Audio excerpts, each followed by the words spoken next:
Hey Bullfrogs, it's Miss Flainer. This week's assignment is to go on a virtual field trip. You will watch this video as well as video number 3 narrated by Miss Mueller. Then you will fill out a Google form for each of us. So there's a Google form for credit for art this week and a Google form for music credit this week. Then if you would like extra credit, you can get 5 points for each class by making the drum. It's number 5 on the map, and it incorporates art and music together.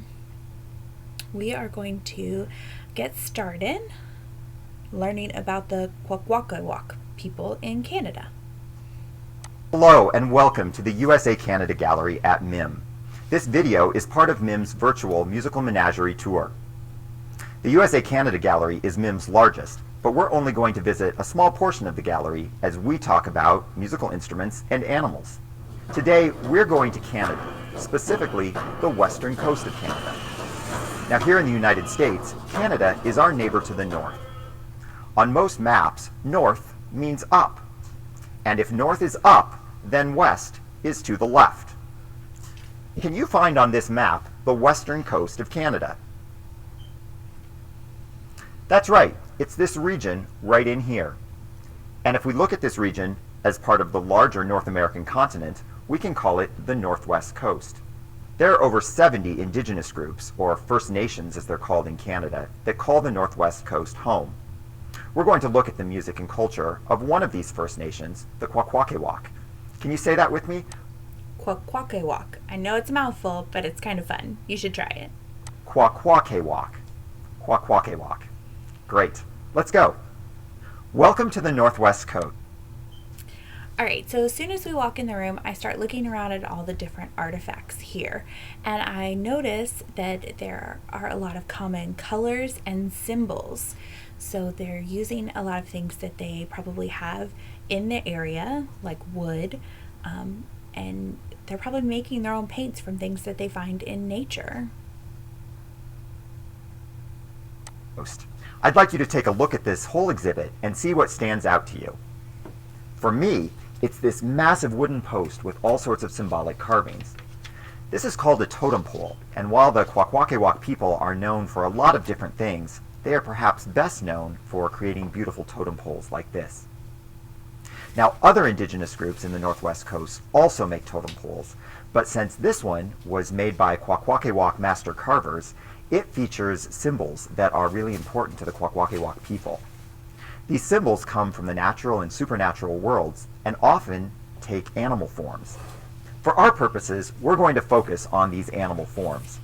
What animal forms can you recognize on the front of MIM's totem pole?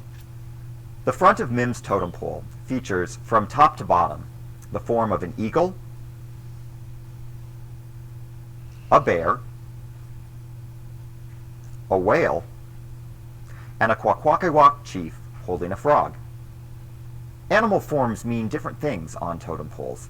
Sometimes they represent certain qualities, like the eagle as a symbol of power and loyalty, or the frog as a symbol of living in two different worlds, since a frog lives on land and in water.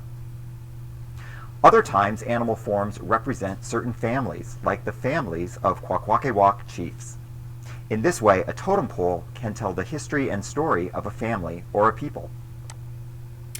So totem poles are sometimes used to tell a story, just like if you were writing a narrative in your language arts class. Totem poles are displayed in significant locations, and that might include outside of a longhouse. A longhouse is a special building where people gather for ceremonies that include music and dancing. One musical instrument that you might hear played inside a longhouse is a log drum, like the one we have displayed here. A log drum is made from a hollowed-out tree trunk, and it's played by striking it with large sticks. Because it is so large, multiple people can play a log drum at the same time. Now, I'd like to teach you a rhythm that is commonly played on a log drum. It's a 3-beat rhythm, 2 long beats with a short beat in the middle. It sounds like this. Long, short, long, long, short, long, long, short, long. Repeat that with me. Long, short, long, long, short, long, long, short, long. Fantastic. And now let's add in clapping. Long, short, long, long, short, long, long, short, long. Excellent. I want you to listen for that rhythm as I play an example of a Kwakwaka song for you. And if you're up to it, try playing along. I've noticed that the drum is not just for playing, but they've also decorated it to be visually appealing too. So it's not just for making sound, but it's supposed to look nice.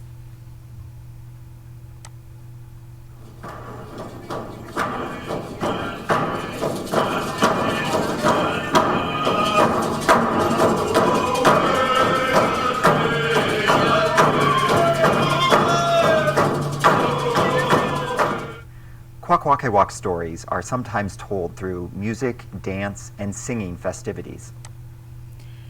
While he was playing the sound that the log drum makes, I also heard chanting and other instruments, similar to something that might shake like a maraca. And I noticed that now that he's moved, there are other instruments behind him on the wall. And again, they're using things that they have around them to make these items. So shells, when strung together on that ring like that, might clap together in a cool sound, or putting something inside of the hollowed out wood would make that maraca sound. So these are some pretty cool instruments made just by things that they had in the area. One story tells of the raven as the creator of the earth. A great raven was flying over the ocean and could not find a place to land, so it started dropping pebbles into the water, and this created the land, trees, grass, even humans. So the raven is another animal form that is really significant to the Kwakwaka people, and raven masks, like this one, are often worn during ceremonial dances. As we enjoy the next video, watch the raven. How would you describe its movement?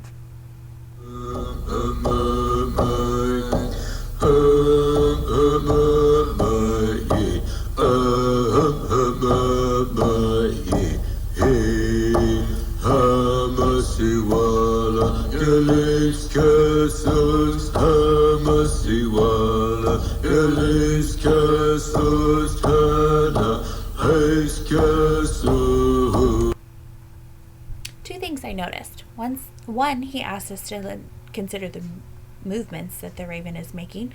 They seem slow and intentional, but they are also searching. I've also noticed that when I saw the mask hanging on the wall, I thought that the nose would come out in front of the person wearing the mask, much like our nose does. But this person is actually wearing the nose pointing up, so that's interesting.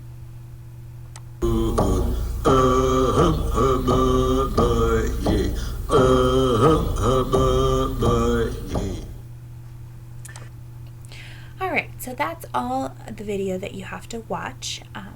The extra credit project is actually on Miss Mueller's video, and it is listed as number 5 on the map. I hope you enjoyed learning about the Kwakwaka people, their totem poles, their slip drums, and their mask. Don't forget to fill out both the art and music form after you watch the second video. Thanks!